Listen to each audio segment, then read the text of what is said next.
fans who has been looking for UFC ASMR content, because it's not a lot of that on YouTube. I've seen almost nothing, so hopefully I will be a good addition to the UFC ASMR community, which is probably not many people, but whatever. I've been a big UFC fan since about 2011, so not to sound cocky, but I pretty much know what I'm talking about. I have not trained a lot myself. I've been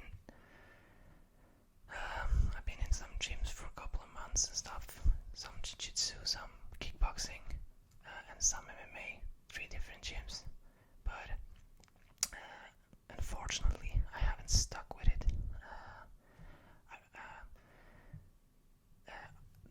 The last time I thought like a third time's the charm, and when I went to the jiu-jitsu I thought like I was like 20 kilos lighter than I'm now, and I'm not a fat guy right now, so you can probably tell how skinny I was. I was very underweight, and that's not it sucks when you have to go with guys with when you have to roll with guys that's like 90 kilos and upwards.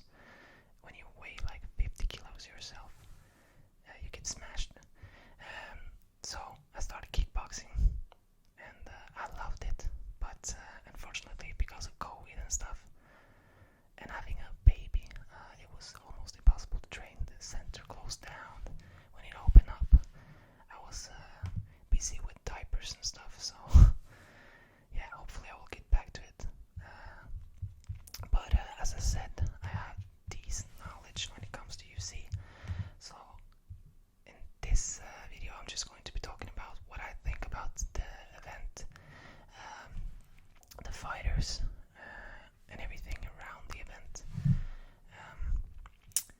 That's also why I have my Mac in front of me, because I need to see like stats and stuff, and you'll also get some bonus keyboard sounds as well, so hope you enjoy. Let's just get started. UFC 259 takes place in Las Vegas on March 6th, probably at the Apex Center, which is a small, it's a UFC owned arena, a small arena with a small cage, and that's important to notice, because smaller cage means less room to move around. This card is actually amazing. You have 3 title fights, and you have 3 good title fights as well. Sometimes you can have 3 title fights and 2 of them are meh, but in this case you have 3 great title fights. Yeah. So in the main event you have Blachowicz from Poland versus Israel Adesanya. You have Amanda Nunes from Brazil versus Megan Anderson from America. And the third title fight is Petr from Russia versus Aljamain from America. So you have 3 great fights there. I'm just going to start talking about these 3 fights. If I get time, I'll probably talk about some of the other fights as well. But I'm gonna start with the good ones, because the casual fans watching this, so they don't have to fast forward to the matches they know anything about. So the first fight, Blachowicz versus Israel Adesanya. Israel Adesanya is the middleweight champion in the world. Blachowicz is the light heavyweight champion in the world. So Israel is 1 weight class smaller than Jan. Jan is obviously bigger than Israel, but Israel is really tall and lanky fighter. So I think he will do good in the light heavyweight division. Jan Blachowicz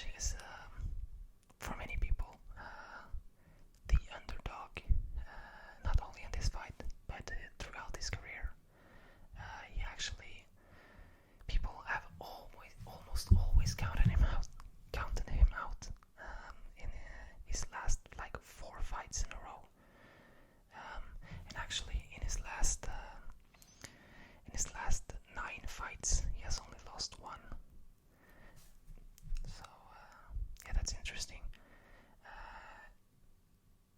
He lost to Thiago Santos in 2019, but he came back winning against Luke Rockhold, who was a middleweight like Adesanya, moving up in weight. He knocked him out in the second round. And then he beat Jacare Sosa by split decision. He knocked out Corey Anderson in the first round in their rematch, and avenging his loss.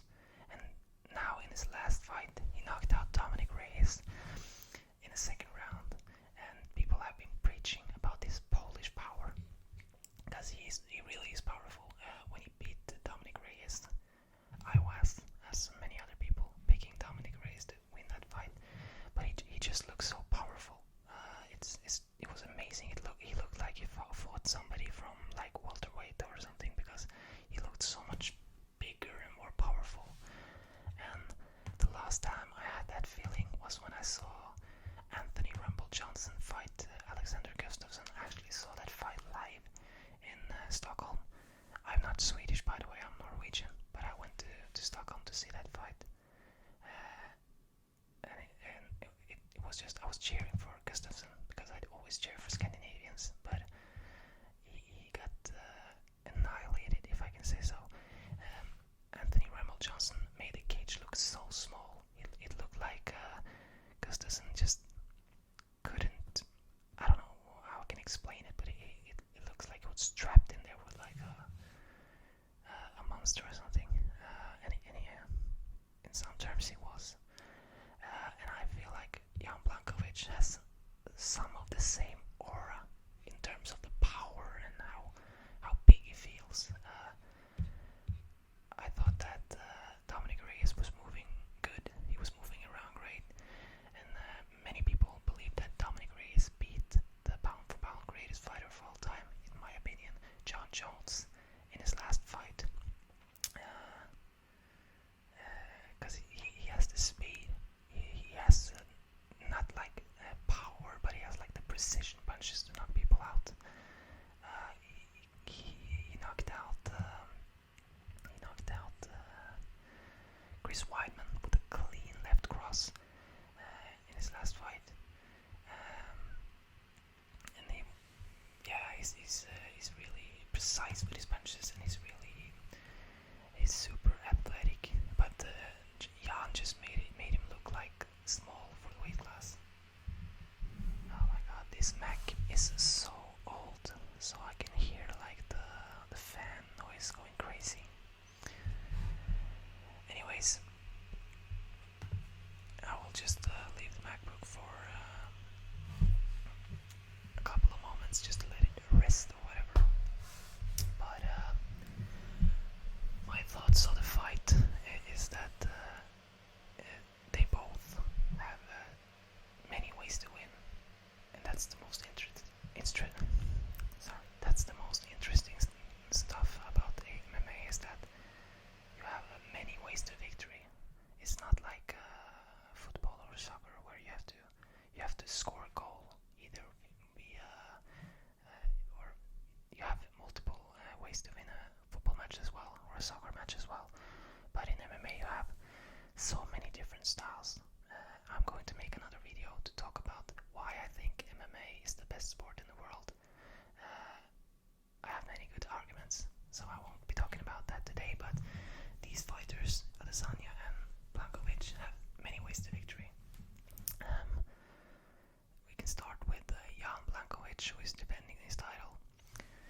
As I said, he's super powerful, but to land those power punches on Israeli Adesanya is not easy.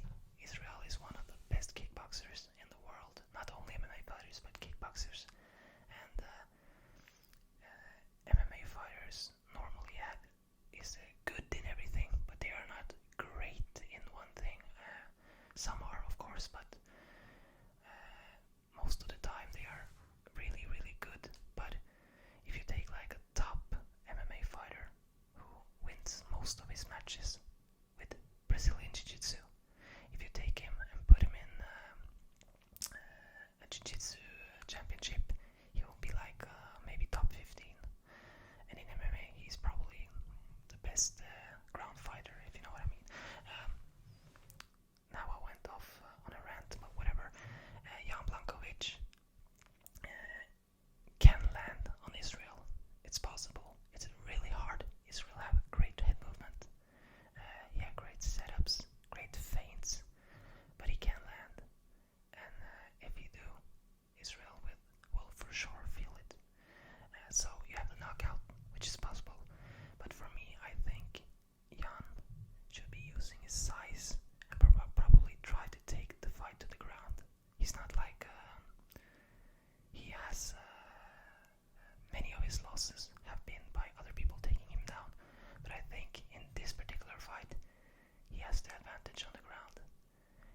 was not easy to take down either. So, as you probably can tell, I think Israel is going to win because Jan's ways to victory are more difficult than Israel's. But he can take it down. And if you can take him down, you can grind him out. Just use his wrestling, jiu-jitsu, ground and pound. Yeah. So, really interesting fight. And then you have Israel's ways to victory, which is, in my opinion, is more likely, and he has more tools and weapons. He, of course, should be keeping the fight standing because he's a striker. He's, as I said, one of the best kickboxers in the world.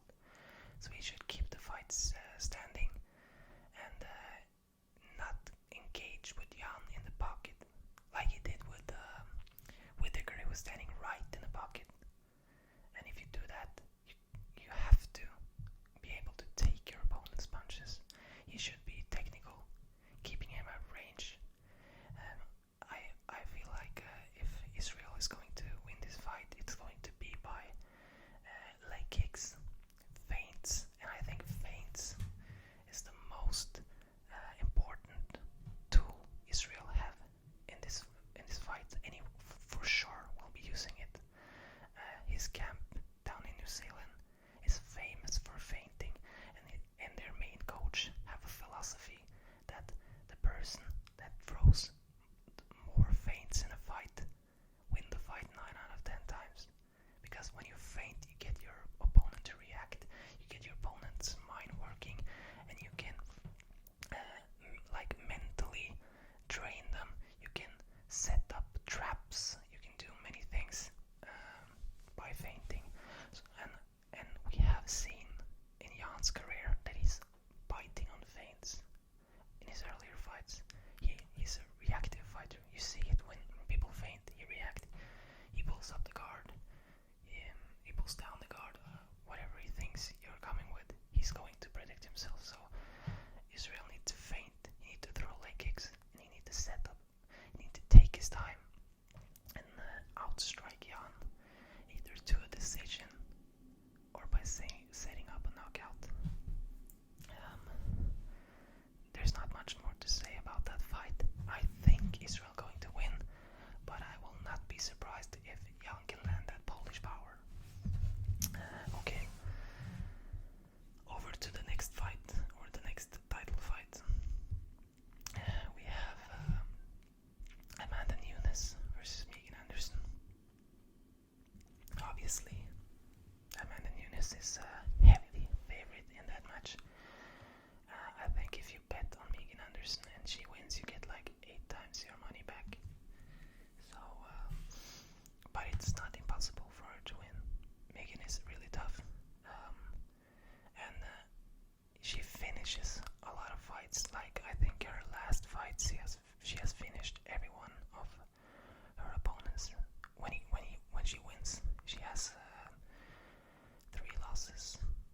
4 losses in her career. But when she wins, she finishes. Last 3 wins has been in the first round. It's really rare in women's MMA to have as many first round finishes, especially at that high level. She finished, okay, that was an eye injury, but she finished Kat Zingano, Sarah Fairn, and Norma Dumont. Not very famous names. I think that's why she's probably such a heavy underdog, because she hasn't beaten any like really famous female fighters. She lost to Holly Holm by decision, but she finishes.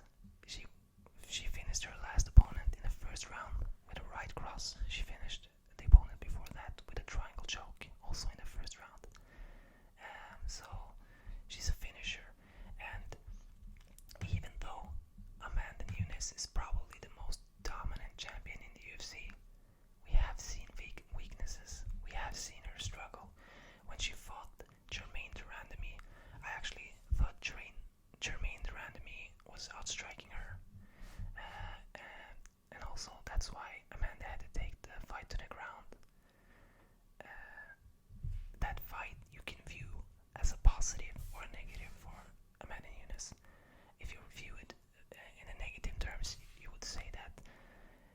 said that she was such a powerful striker. She knocked out Cyborg within a minute. She knocked out Holly Holm with a head kick.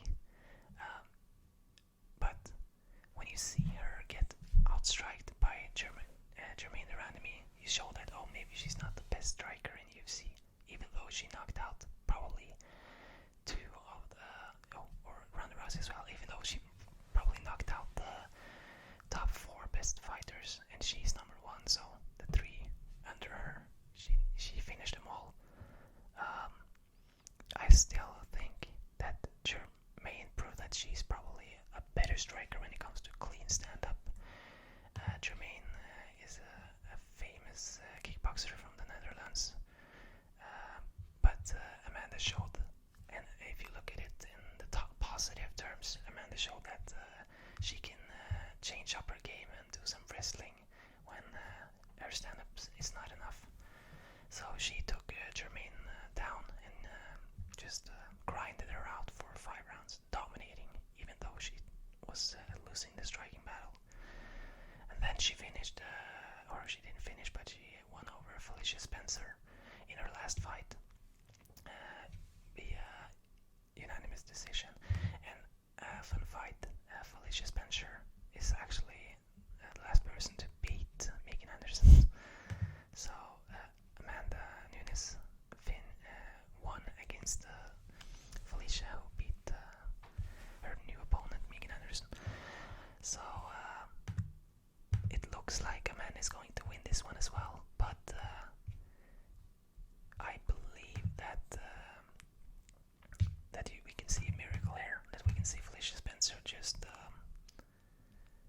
not being lucky, but getting the job done, landing like a punch, rocking Nunes and finishing her on the ground, either with a submission or a strike. I believe it's possible, but most likely we will see another dominant victory by Amanda Nunes. I think it's important to see that Amanda has been like hesitating with her career lately. She's been thinking about like retirement, and she just had a child, or her girlfriend just had a child. So maybe her head is somewhere else. Often dominant champions lose when they have one foot out of the game. So maybe we will see that. I don't know. Hopefully Amanda Nunes will keep on dominating and racking up an incredible streak, or continue racking up her incredible streak. I love dominant champions because I always look for who can beat them and how can they beat them. Yeah. So let's go over to the third fight, which is Petr Yan versus Aljamain Sterling. This fight is it's interesting. I think Petr Yan has been looking great lately. He had some struggles in the beginning of his career, but lately he's been looking amazing. His game is coming together, and in his last fight he had an amazing performance against my favorite fighter in the weight class, Corey Sandhagen. He choked him out in the first round. He just took his back and choked him out. And I believe if he wins against Petr Yan, we will see something similar. I don't think he will be winning a technical striking battle against Petr Yan. We saw that Jose Aldo gave Yan some trouble in the first 3 rounds. But after a while, Jose gassed out, and Petr got the best of him. So we know that Petr can hang on in the long run, and we know how technical he is.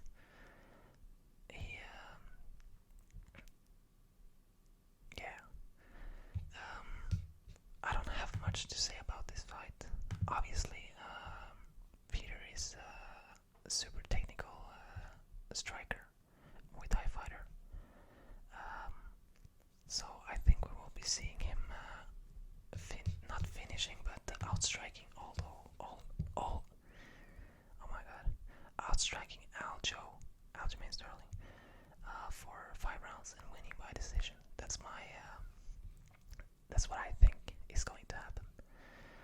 Honorable mentions. I'm going to talk fast about some of the fights here. We have Thiago Santos versus Aleksandar Rakić, and this fight is important in light heavyweight decision. We have the number 4 guy fighting the number 5 guy. I believe that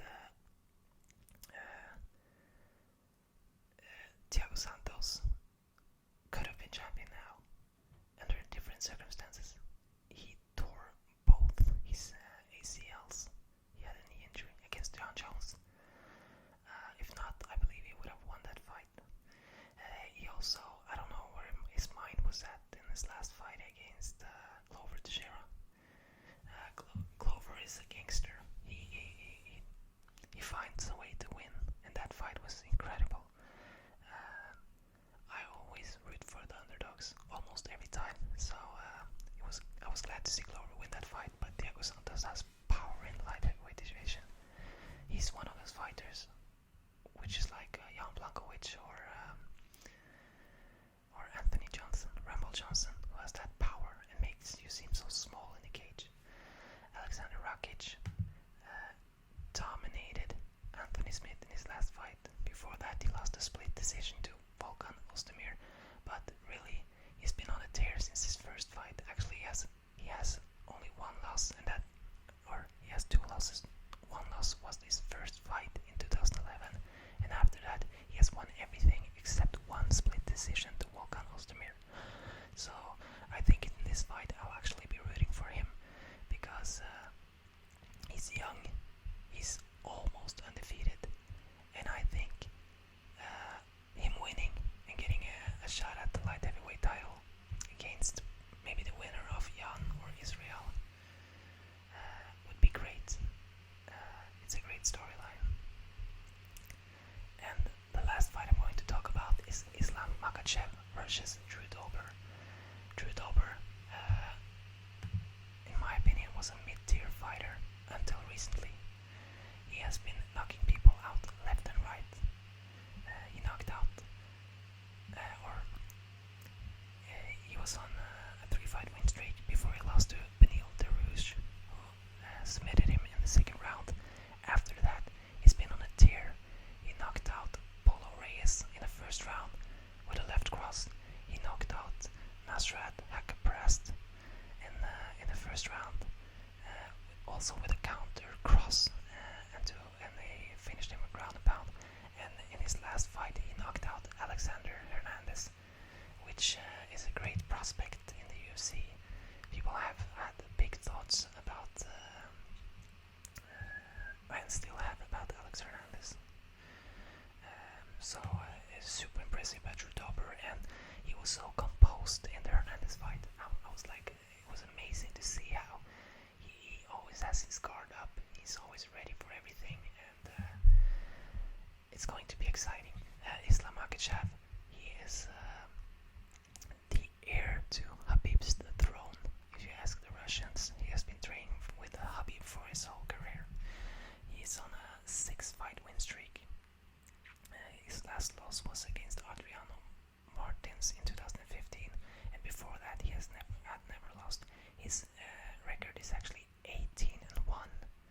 That's incredible, especially at this high level. He has been in UFC a long time as well. He has great wrestling, and he has good stand-up as well. I believe that